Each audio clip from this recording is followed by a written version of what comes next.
দেখো আমরা বলতেছিলাম হচ্ছে ফুল ওয়েভ রেক্টিফিকেশনের মধ্যে আমার ইনপুটের এই যে প্রথম অর্ধেকের জন্য আউটপুট একটা পাইতেছি, আবার ইনপুটের এই যে দ্বিতীয় অর্ধেকের জন্য আমি আউটপুটে কিন্তু পাইতেছি। বাট ওই যে হাফ ওয়েভ রেক্টিফিকেশনে কি ছিল, এই যে নিচের একটুকের জন্য কিন্তু আমি কোনো আউটপুট পাইতাম না।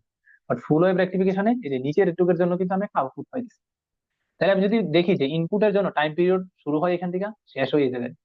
বাট আউটপুটের জন্য টাইম পিরিয়ড শুরু হয় কোন জায়গায়, এখানে, শেষ হয় কোন জায়গায়, এখানে। তাহলে একটু খেয়াল করো তো, যে ইনপুটের জন্য আমার যে টাইম পিরিয়ডটা, আউটপুটের জন্য যে টাইম পিরিয়ড, ইনপুটেরটা কি আউটপুটেরটা তোমার দ্বিগুণ না? তার মানে আমরা কি বলতে পারি, যে T input equal to into T output, এটা বলতে পারি। তাহলে ফ্রিকোয়েন্সিটা তাহলে কি হবে, ফ্রিকোয়েন্সি তাহলে কি হবে দেখো, যে ইনপুট ফ্রিকোয়েন্সি তাহলে কি হবে, আউটপুটেরটার অর্ধেক হয়ে যাবে, কারণ ফ্রিকোয়েন্সি আর টাইম পিরিয়ড কিন্তু পরস্পরের উল্টা। এই দুইটা ইনফরমেশন আমার মনে রাখবে, মনে রাখা লাগবে, এগুলো হচ্ছে ঢাকা ইউনিভার্সিটি কিন্তু আসছিল 2021 সালে। তাহলে ফুল ওয়েভ রেক্টিফিকেশনে T input equal to into T output, আর ফুল ওয়েভ রেক্টিফিকেশনে frequency input equal half into frequency output. So এই হচ্ছে কথা আর কি। তাহলে এটাকে কেন আমরা ফুল ওয়েভ বলতেছিলাম, কারণ এই যে এখানের পজিটিভের জন্য আমরা এখানে পজিটিভ ভোল্টেজ পাইতেছি, আবার এখানের জন্য আমরা কি পাচ্ছি, মানে মানে কি বলা যায়, দ্বিতীয় অর্ধেকের জন্য আমরা এখানে কি পজিটিভ। আচ্ছা, এখানে তোমাদের প্রশ্ন হতে পারে যে এটা কেন উপরের দিকে পাইছি, এটা কেন নিচের দিকে হলো না কেন, এরকম তো প্রশ্ন হতে পারে। যে এই যে এটার জন্য আমি কেন উপরের দিকে পাইছি, কারণ খেয়াল করো যে তোমার টি ইকুয়াল 0 সেকেন্ডে আউটপুটের দিকে যদি চিন্তা করি, কারেন্ট কিভাবে ফ্লো হইতেছিল, প্লাস থেকে মাইনাসের দিকে, বা এভাবে চিন্তা করো যে ডান থেকে বামের দিকে ফ্লো হইতেছিল।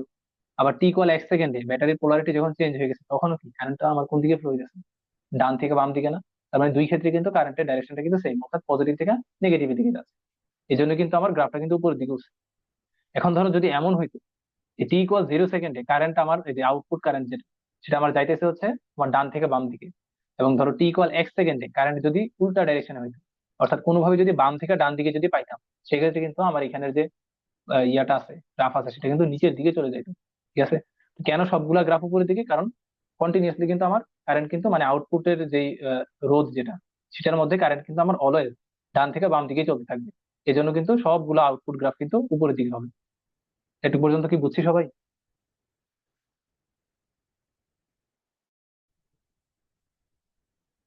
জি ভাইয়া। জি ভাইয়া ভাইয়া। ওই যে ওখানে হচ্ছে N1:N2 উপরে কি লেখা ওইটা, ডায়োডের পাশে উপরে? না না, এটা হচ্ছে তোমার ট্রান্সফরমারের পাক সংখ্যার অনুপাত আর কি। তো পাক সংখ্যা এগুলো আমাদের পঞ্চম অধ্যায় ট্রান্সফরমার অধ্যায় বিস্তারিত আলোচনা আছে, তো আপাতত এগুলো ইগনোর করতে পারো। N1 N2 এগুলো কি জিনিস, এটা নিয়ে আর কোনো কোশ্চেন আছে এই পেজটা নিয়ে? না ভাইয়া। আচ্ছা, তো এটা আমরা দেখলাম না হচ্ছে ভাইয়া। রেক্টিফিকেশনের সার্কিট ওয়ান, যেখানে হচ্ছে আমরা দুইটা ডায়োড নিয়ে গেছি। এখন আমরা দেখবো যে সার্কিট টু, এই যেটা full wave rectification circuit two, বা যেটার আরেকটা নাম হইতে পারে, লিখে দেই এখানে, ব্রিজ রেক্টিফিকেশন। তো এই এক্সপেরিমেন্টটা কি তোমরা কলেজে কি করছিলা, ল্যাবে?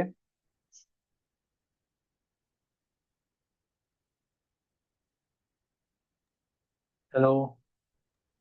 না কি বল, এটা করানোর কথা। না ভাইয়া, এটা করা হয় নাই ল্যাবে। না। হচ্ছে আমাদের ব্রিজ রেক্টিফিকেশনটা করা ছিল, মজার একটা এক্সপেরিমেন্ট, নিজ হাতে করতে পারলে অনেক মজা লাগে আর কি এই জিনিসগুলো। আচ্ছা দেখো, আমি বুঝে দিচ্ছি এখানে কাহিনী কি হইতেছে, এগুলা সিকিউতে আসে। যে ফুল ওয়েভ রেক্টিফিকেশন আমরা তো দুইটা ডায়োড দিয়ে তো দেখছি, আবার ফুল ওয়েভ রেক্টিফিকেশন আমার চারটা ডায়োড দিয়ে হইতে পারে। সেক্ষেত্রে আমার ওই যে জিনিসটা হচ্ছে অনেকটা তোমার ইয়ার মতো হয়ে যায়, ওই যে কি যেন ছিল, আরে হুইটস্টোন ব্রিজের মতো হয়ে যায় ফিগারটা অনেকটা। এটা আসলে আমার হুইটস্টোন ব্রিজের নীতিতেই কাজ করে কিন্তু অনেকটা। আচ্ছা, তাহলে দেখো কি বলছে এখানে, ফুল ওয়েভ রেক্টিফিকেশন সার্কিট দুই, ব্রিজ রেক্টিফিকেশন, এটার একটা স্পেশাল নাম হচ্ছে ব্রিজ রেক্টিফিকেশন। তাহলে এই কাহিনীটার মধ্যে কি হয়, আমরা আবার আগের মতো চিন্তা করি, টি ইকুয়াল 0 টি ইকুয়াল 1 এর জন্য চিন্তা করি।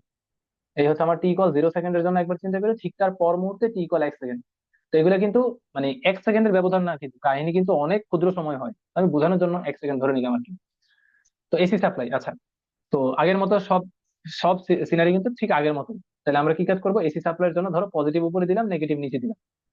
আর সেকেন্ড ফিগারের জন্য পজিটিভকে নিচে দিলাম, নেগেটিভকে উপরে দিলাম। তো প্রথম ফিগারে এখানের পজিটিভের কারণে আবেশ প্রক্রিয়া এটা পজিটিভ হবে, আবেশ প্রক্রিয়া এটা নেগেটিভ হবে।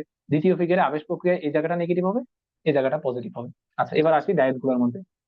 তো এবার হচ্ছে তোমার ফাইন্ড আউট করা লাগবে কোন ডায়োডটা কিভাবে আসে। তো আমি যদি D1 এর কথা যদি চিন্তা করি, D1 এর দেখো তো, আচ্ছা আমি এখানে আগে লিখে দিই যে এটা হচ্ছে পি টাইপ, এটা হচ্ছে এন টাইপ। D1 এর জন্য তাহলে দেখো D1টা কি, পজিটিভের সাথে পি আছে, তাহলে এই যে D1 যেটা, এটা কি, এটা কিভাবে আছে, ফরওয়ার্ড বায়াস আছে। এবার আমি হচ্ছে D4 এর মধ্যে আসি। D4 এর এন যেটা, এটা আছে হচ্ছে পজিটিভের সাথে, তাহলে ডি ফোরটা কিভাবে আছে এখানে, রিভার্স বায়াসে আছে, আর বি তে আছে, আর বি রিভার্স বায়াসে আছে। ডি থ্রি এর কথায় যদি আসে, এটা হচ্ছে পি, এটা হচ্ছে এন, তাহলে পি আছে কার সাথে, নেগেটিভের সাথে, তাহলে ডি থ্রি যেটা সেটা কিভাবে আছে, রিভার্সে আছে। ডি টু এর মধ্যে আসি, ডি টু এর মধ্যে আসি, ডি টু এর মধ্যে দেখো, এটা হচ্ছে কত, পি, আর এটা হচ্ছে এন, তাহলে এন আছে কার সাথে, নেগেটিভের সাথে, তাহলে ডি টু যেটা সেটা কিভাবে আছে, ফরওয়ার্ড বায়াসে আসি আছে।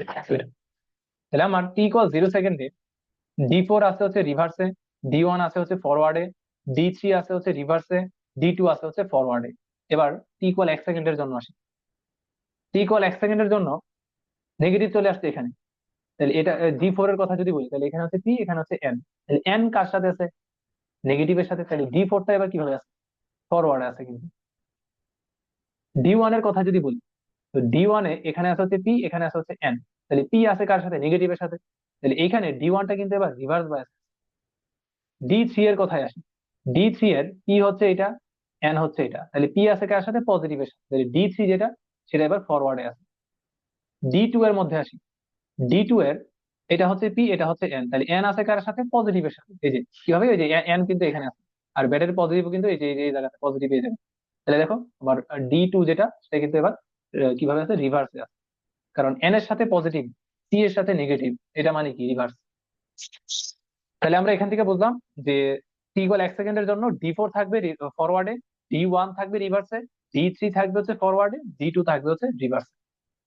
আচ্ছা, তো রিভার্সে যেগুলো থাকে এগুলো দিয়ে কারেন্ট ফ্লো হবে না, এগুলো আমরা বাদ দিয়ে দিই। তাহলে এই ডায়োডটা এখানে অচল, আর এখানে এই ডায়োডটা অচল। টি ইকুয়াল 1 সেকেন্ডের জন্য ডি ওয়ান বাদ, আর হচ্ছে ডি টু বাদ। তাহলে দেখো কারেন্ট কিভাবে ফ্লো হইতেছে, এবার খেয়াল করো। কারেন্ট ফ্লো হবে এই যে এখান থেকে, এ পয়েন্ট থেকে কারেন্ট, তো এখানে তো ডি ফোর এর মধ্যে তো যাবে না, তাহলে যাবে কার মধ্যে দিয়ে, ডি ওয়ান এর মধ্যে দিয়ে যাবে, গেল। তারপর এখান দিয়ে আসলো, এখান দিয়ে আসলো, এখান দিয়ে আসলো, এখান দিয়ে আসলো, যাবে কার মধ্যে, ডি টুর মধ্যে দিয়ে। তার মানে আমার এই যে 1 নাম্বার ফিগারে কারেন্ট তাইলে ফ্লো করতেছে কার কার মধ্যে দিয়ে, কারেন্ট ফ্লো করতেছে হচ্ছে আমার ডি ওয়ান এর মধ্যে দিয়ে, আর হচ্ছে ডি টু এর মধ্যে দিয়ে, এগুলোর মধ্যে দিয়ে হচ্ছে কারেন্ট ফ্লো করতেছে। ডি টু আর ডি ফোর কিন্তু বাদ, সরি সরি, ডি থ্রি আর ডি ফোর বাদ, ডি থ্রি আর হচ্ছে ডি ফোর এগুলোর মধ্যে কোনো কারেন্ট ফ্লো হবে না, কারণ কি এগুলো রিভার্স আছে। টি ইকুয়াল 1 সেকেন্ডের মধ্যে যদি আসে, কারেন্ট কার কার মধ্যে দিয়ে ফ্লো হবে সেটা একটু দেখি। কারেন্ট আসলো এভাবে, ডি ওয়ান এর মধ্যে দিয়ে কিন্তু যাবে না কারেন্ট, তাহলে ফ্লো, আচ্ছা সরি, কারেন্ট তো এই যে পজিটিভ তো নিচে আছে, তাহলে কারেন্ট আসবে তো নিচে দিয়ে আসলো, আইসা কারেন্ট যাবে কার মধ্যে দিয়ে, ডি টুর মধ্যে দিয়ে তো যাবে না, তাহলে যাবে কার মধ্যে দিয়ে, ডি থ্রির মধ্যে দিয়ে গেল এমনি। তারপর কিভাবে যাবে, এই যে এভাবে যাবে, এভাবে যাবে, এইভাবে ঘুরিয়া আবার ডি ফোর এর মধ্যে দিয়ে যাবে। তাহলে এখানে ডি ওয়ান আর ডি টু এটা কিন্তু বাদ, এগুলোর মধ্যে দিয়ে কারেন্ট যাবে না। তাহলে টি ইকুয়াল 1 সেকেন্ডে আমার ওই যে 1 সেকেন্ডের যে সিনারি, ওইখানে কারেন্ট যাবে কার কার মধ্যে দিয়ে, ডি থ্রির মধ্য দিয়ে, আর হচ্ছে ডি ফোর এর মধ্য দিয়ে। তাহলে ডি থ্রির মধ্য দিয়ে আর হচ্ছে ডি ফোর এর মধ্য দিয়ে, তাহলে কারেন্ট যাবে না কার কার মধ্য দিয়ে, ডি ওয়ান এর মধ্য দিয়ে, আর হচ্ছে ডি টু এর মধ্য দিয়ে, এখান দিয়ে হচ্ছে কারেন্ট যাবে, ও দিয়ে হচ্ছে কারেন্ট যাবে। আচ্ছা, তাহলে দেখো এবার তাহলে আমার আউটপুট গ্রাফটা তাহলে কেমন হয়, তাহলে ইনপুট গ্রাফ তো আমরা সবাই জানি যে ইনপুট গ্রাফ একবার উপরে যায় একবার নিচে যায়, উপরে যায় নিচে যায়, এটা হচ্ছে আমার ইনপুট গ্রাফ। আচ্ছা, আউটপুট গ্রাফে আসি। আউটপুট গ্রাফে চিন্তা করো, আমরা প্রথমে এটুকুর জন্য কথা বলি। আচ্ছা, হারে, তো সরাসরি যে কপি করে আনছি এটা তো দাগগুলো তো বোঝা যাচ্ছে না। আচ্ছা, ইমাজিন করে না, এই যে এটুক পার্টের জন্য, এটুক পার্টের জন্য মানে কি ছিল, পজিটিভ উপরে ছিল, নেগেটিভ নিচে ছিল, এই যে পজিটিভ উপরে আছে, নেগেটিভ নিচে আছে। তার মানে আমি আউটপুটের মধ্যে দিয়ে কিছু একটা পাইছিলাম কিনা, পাইছিলাম তো, কারণ কি, কারেন্ট তো ফ্লো হয়েছিল, যেভাবে আসছিল এভাবে গেছে, এভাবে গেছে, এভাবে গেছে, এই যে আউটপুটের মধ্যে দিয়ে কিন্তু কারেন্ট ফ্লো হয়েছিল। তার মানে এই যে উপরের যে অর্ধেক, এটার জন্য কিন্তু আমি কিন্তু আউটপুট একটা ভোল্টেজ পাবো। আবার এই যে এটুকের জন্য, নিচের এটুকের জন্য, তো নিচের এটুকের জন্য কি হবে, পজিটিভ নিচে চলে আসবে, নেগেটিভ উপরে চলে আসবে। তো পজিটিভ নিচে চলে আসলো, নেগেটিভ উপরে চলে আসলো, তাতেও কি আমি আউটপুটের মধ্য দিয়ে তো একটা কারেন্ট পাচ্ছিলাম। বাট তখন কারেন্ট ফ্লোতে হেল্প করতেছিল কি, ডি থ্রি আর ডি ফোর। বাট আমি আউটপুটের মধ্য দিয়ে তো কিছু একটা পাচ্ছিলাম, ভোল্টেজ তো পাচ্ছিলাম। তাহলে দেখো এই যে নিচের একটুকের জন্য আমি কিন্তু আউটপুটে কিন্তু একটা ভোল্টেজ পাবো। ঠিক সেম 3 নাম্বারের জন্য আমি এখানেও কিন্তু এই যে তখন ফিগার হবে এটা, এখানে কিন্তু একটা আউটপুট পাবো। তাহলে আমি যদি এখানে বলি যে এটার জন্য, মানে, আচ্ছা এটা তো বোঝা যাচ্ছে না। আচ্ছা, আমি এখানে লিখি, যেহেতু এখানে ফিগারটার মধ্যে যেহেতু লেখা যাচ্ছে না, আমি আউটপুটটার মধ্যে লিখি। এই যে আউটপুট গ্রাফটা আমি কিরকম পাইছিলাম, তারা একটু সুন্দর করে রাখাই, তাহলে বুঝতে ক্লিয়ার হবে। এই যে আউটপুট যে গ্রাফটা আছে, গ্রাফটা হচ্ছে আমি এরকম একটা পাইছিলাম। এই যে আউটপুট গ্রাফ একবার এভাবে যাইতো, আরেকবার এভাবে, এইভাবে, এইভাবে, এই যে আউটপুট গ্রাফটা কিন্তু কন্টিনিউয়াসলি এভাবে চলতে থাকবে। তো এখন আউটপুট গ্রাফে যে প্রথম যে এটা, এখানে কার কার কারণে কারেন্ট ফ্লো হইতেছিল, D1 আর হচ্ছে D2 কারণ আউটপুট গ্রাফের 2 নম্বরে কার কার জন্য কারেন্ট হইতেছিল D3 আর D4 এর কারণ। আবার এখানে কার জন্য কারেন্ট হইতেছে D1 আর D2 এর কারণ। 4 নম্বর স্টেপে কার কারণে কারেন্ট হইতেছে D3 আর D4 এর জন্য, D3 D4। আবার 5 নম্বরের জন্য 5 নম্বরে যে আমি যে গ্রাফ পাইতেছি আউটপুট গ্রাফ, এইখানে আবার কার কন্ট্রিবিউশন D1 আর D2 এর কন্ট্রিবিউশন। তো এই আর কি, যে আমার ফুল ওয়েভ রেক্টিফিকেশন বা ব্রিজ রেক্টিফিকেশন আমি দেখতেছি যে তোমার ইনপুটের উপরের অর্ধ ইয়ার জন্য, মানে কি বলা যায়, অর্ধ তরঙ্গের জন্য আমি আউটপুটে একটা ভোল্টেজ পাচ্ছি, আউটপুট ভোল্টেজ পাচ্ছি। আবার এই যে এটার জন্য নিচের দিকে যেটা আছে ওটার জন্য কি আমি আউটপুট আরেকটা পাচ্ছি, এটার জন্য আউটপুট আরেকটা পাচ্ছি, এটার জন্য আউটপুট আরেকটা পাচ্ছি। ওই যে গ্রাফ হচ্ছে তোমার সার্কিট ওয়ানের মতো, গ্রাফ একদম সিমিলার সার্কিট ওয়ানের মতোই, জাস্ট কনফিগারেশনটা একটু ডিফারেন্ট আর কি। আবার কি আসলো, তো এখানে আবার আগের মতো সেম আমরা যদি বলি যে তোমার টি ইনপুট যেটা, সেটা কি আসবে, আউটপুটের দ্বিগুণ আসবে, অর্থাৎ টি আউটপুট টাইম পিরিয়ড দ্বিগুণ আসবে কিন্তু। কারণ টি ইনপুট শুরু হয়েছিল এখানে, শেষ হয়েছে এখানে, টি আউটপুট শুরু হয়েছে এখানে, শেষ হয়েছে এখানে। তাহলে টি ইনপুটটা কি হবে, টি আউটপুটের দ্বিগুণ হবে। আর ফ্রিকোয়েন্সির কথা যদি বলি, ফ্রিকোয়েন্সি হবে হচ্ছে অর্ধেক, কারণ টাইম পিরিয়ড আর ফ্রিকোয়েন্সি কিন্তু পরস্পরের উল্টা। তো দেখো বুঝছো কিনা একটু পর্যন্ত একটু জানাও।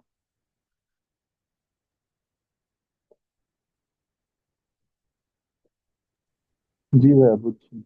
জি ভাইয়া।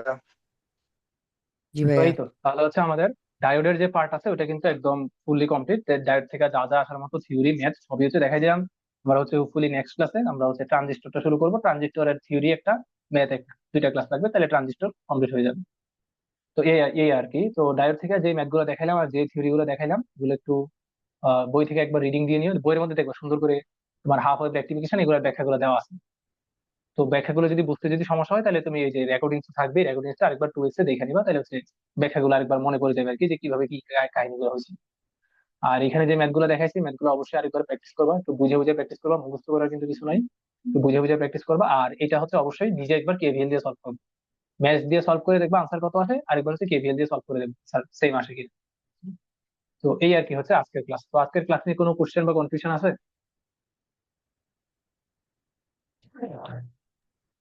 না ভাইয়া। না ভাইয়া। ওকে, তাহলে হচ্ছে আজকে আমরা একটু পর্যন্ত রাখি, স্লাইড গুলো দিয়ে দিচ্ছি, আরেকবার হচ্ছে চোখ গুলো নিয়ে। ঠিক আছে, তাহলে দেখা হবে নেক্সট ক্লাসে।